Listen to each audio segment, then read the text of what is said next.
Pensamiento del día, domingo 28 de julio. Poner el amor en primer lugar.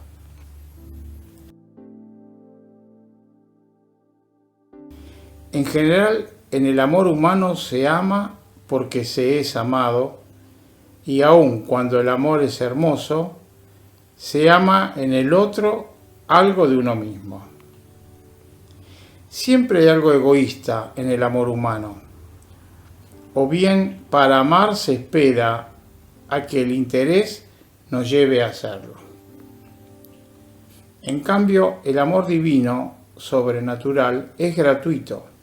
Ama primero. Por eso, si queremos dejar vivir al hombre nuevo en nosotros, si queremos mantener encendida en nosotros la llama del amor sobrenatural, tenemos que ser también nosotros los primeros en amar. Texto de Chiara Lubich.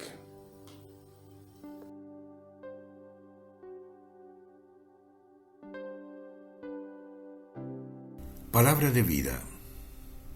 Julio de 2024. El Señor es mi pastor, nada me falta. Somos miembros del movimiento de los focolares de varios países de Latinoamérica y de Italia. ¿Te gustó el video? Danos un like, un dedito hacia arriba, porque te gustó. Entonces podés suscribirte al canal y tocar la campanilla, así recibirás nuestras notificaciones.